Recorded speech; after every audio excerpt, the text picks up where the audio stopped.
Hey, avant de commencer, je tiens à préciser que cette vidéo contient du spoil sur le jeu. J'ai envie de dire logique vu que c'est un résumé.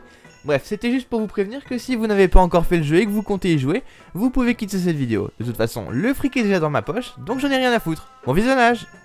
Il y a quelques jours, comme à mon habitude, je m'apprêtais à ouvrir une fenêtre de navigation privée pour des raisons qui ne vous regardent absolument pas. Sauf que sur l'écran d'accueil de mon appli Google, je suis tombé sur un article très intéressant pour quelqu'un comme moi. Bon, évidemment, j'ai absolument rien lu parce que j'avais la flemme, mais je suis allé à l'essentiel, c'est-à-dire cette vidéo. Et je vous tease d'avance qu'en tant que fan de Zelda et des films de Ghibli, ça m'a vraiment fait quelque chose. Au point que j'en étais littéralement ému, et je vous assure que c'est pas facile avec moi. Mais bon, en tant que youtubeur qui se respecte, et surtout en manque de watch time, mais ça c'est un autre sujet, je me dois de garder le meilleur pour la fin.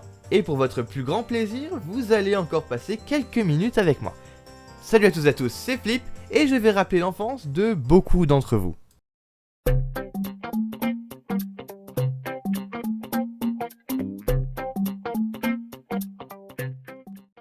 Dans ce Zelda, Link a visiblement grandi au paradis des pédobères, puisque les enfants ne grandissent pas dans son village. Mais en plus de ça, on est accompagné d'une fée nommée Navi, et qui vraisemblablement manque de sommeil. Ou adore le LSD. L'un ou l'autre. Mais peu importe parce que l'important c'est de savoir qu'elle va nous saouler pendant toute l'aventure.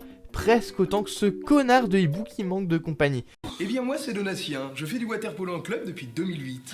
Enfin bref, après avoir récupéré l'épée et le bouclier sans quoi aucun Zelda ne pourrait vraiment exister, faut dire à quel point c'est emblématique, on va enfin pouvoir casser la gueule de l'araignée géante ayant élu domicile dans l'arbre Jojo comme les squatteurs en France. Mais malheureusement, il faut croire qu'on est arrivé trop tard. La malédiction qu'a jeté Ganon sur l'arbre Jojo a eu raison de lui. Pour savoir par quoi commencer, Link va d'abord aller voir la princesse Zelda au château.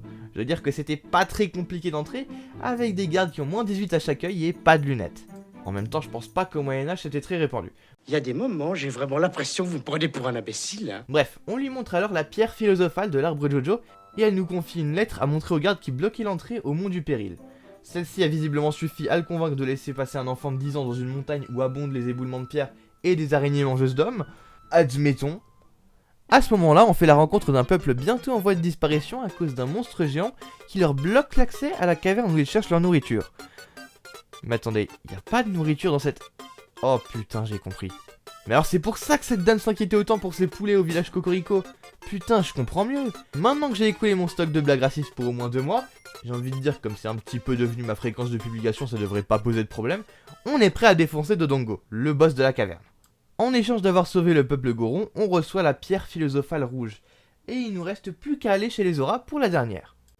Oh non, oh pitié pas ça. Oh non, ça me rappelle des mauvais souvenirs. Bon, vous savez quoi, je vais m'asseoir et vous laisser admirer.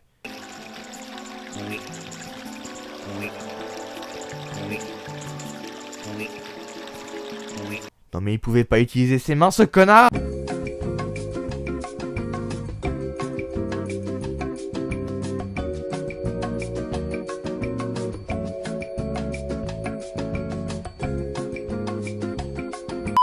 Enfin pardon, je m'emporte un petit peu. Ce charmant roi Zora nous explique que sa fille Ruto a disparu. Et en gros, on doit la retrouver, et pour ce faire, on doit attraper un poisson pour la libérer devant la gueule d'un... Enfin, pour le libérer devant la gueule d'un plus gros poisson, pour se faire avaler par ce plus gros poisson. Et vous savez quoi?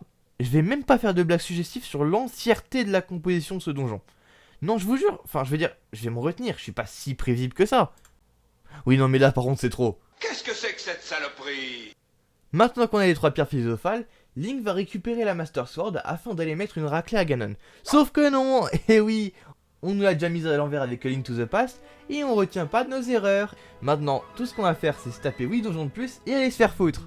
Bref, continuons. Je vais évidemment pas résumer tous ces donjons en plus du fait qu'ils représentent évidemment tous une étape de la vie, en plus du fait que la suite d'Ocarina of Time se base aussi sur les 5 étapes du deuil. Je parle de Majora's Mask si jamais ça paraissait pas assez évident. Bref, contentons-nous de se dire que Link a récupéré tous les médaillons, permettant alors d'ouvrir l'accès au château et aller tâter du Ganondorf. Une fois le mal vaincu, ils vécurent heureux et eurent beaucoup d'emmerdes, parce que la réalité c'est qu'on ne fait jamais de pause quand on s'appelle Link. Il va maintenant retourner en enfance et sauver la planète d'une menace lunaire, sans mauvais jeu de mots. Mais c'est pas vraiment le sujet pour cette vidéo, n'hésitez d'ailleurs pas à me dire en commentaire si vous souhaitez que je fasse une vidéo pour parler de Majora's Mask. Je n'hésiterai pas étant donné que c'est le jeu de mon enfance. Bref, on va enfin pouvoir s'attaquer au croustillant, le studio Ghibli. Enfin, pas exactement parce que le studio officiel n'y est pas pour rien. Enfin en fait si, excusez-moi, il y est clairement pour rien, c'est juste que ma fangue a lourché, on peut dire ça comme ça. Enfin bref, c'est ce mec, Juan Link, c'est un pur génie.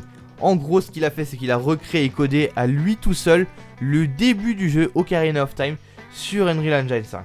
Et c'est un parfait exemple de ce que va permettre ce logiciel parce qu'il a tout refait dans le style d'animation du studio Ghibli et je trouve ça beaucoup trop masterclass. D'autant plus qu'il a créé des mises en scène et réutilisé des sons de manière à donner un résultat absolument magnifique. Et même si je ne parle pas anglais et qu'il n'a pas encore tout dévoilé de son projet, on sait qu'il ne compte pas s'arrêter là. Et d'après ce que j'ai compris, même si je suis pas totalement sûr, le but n'est pas de rendre le jeu jouable pour le public, mais de lui faciliter la tâche pour peut-être à terme créer un film dans le style de Ghibli et dans l'univers de Zelda. Alors, je sais pas exactement jusqu'où ça va aller, mais il est clair que ce mec a tout mon respect et qu'il mérite beaucoup plus de visibilité et de soutien. Enfin bref, j'espère que cette vidéo vous aura plu, c'était Mr. Flip Guys pour vous servir, à plus.